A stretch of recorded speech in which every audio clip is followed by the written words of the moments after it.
Жібек жолы мектеп-лицейінің 6 Б сынып оқушысы Жұмабек Сабина. Өтетілеуұлы Ермек. Өтетілеуұлы Ермек 1938 жылы 1 қаңтарда Ақмола, қазіргі Астана қаласында дүниеге келген. 1957 жылы Алматыдағы Абай атындағы педагогтық институтына оқуға түседі. Кейін орыс тілі мен әдебиеті пәні мұғалімінің мамандығын алып шығады.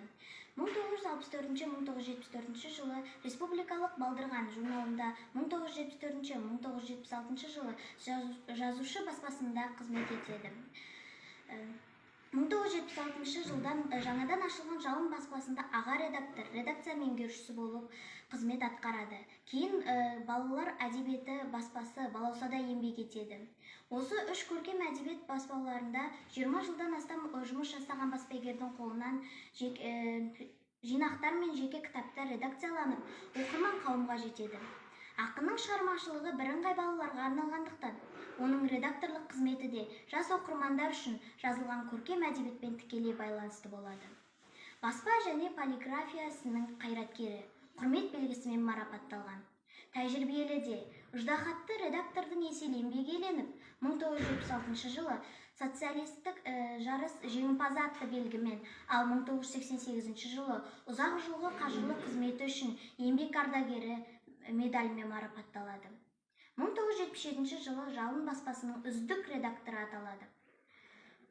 Өзінің жеке шығармашылығына қосымша редактор жазушының құрастыруымен 1984 жылы Жалын баспасынан орыс тілінде «Мир вокруг нас» атты қазақ жазушыларының табиғат туралы әңгімелері мен ақын Брайгинмен бірлесіп орыс тіліне қазақтың кейбір күрделі әңгімелерін жинап, аударып басып шығарады. Ал 1984 жылы Балауса баспасынан халқымыздың ауыз әдебиетіндегі күлдіргі әңгімелерді жинап, орыс тіліне аударып шығарады. Жібек жолы мектеп-лицейінің 5-ші Ә сынып оқушысы Қанат Мирас. Атамнан басталар, әжемнен қосталар, отбасымналар ең жақын адамдар. Әкем мен анам бар, бір туған ағам бар, бір туған апам бар. Бәрін жақсы көремін, еркелеймін, еремін. Жібек жолы мектеп-лицейінің 5-ші Ә сынып оқушысы Алжан Қызынкар. Бір жасымда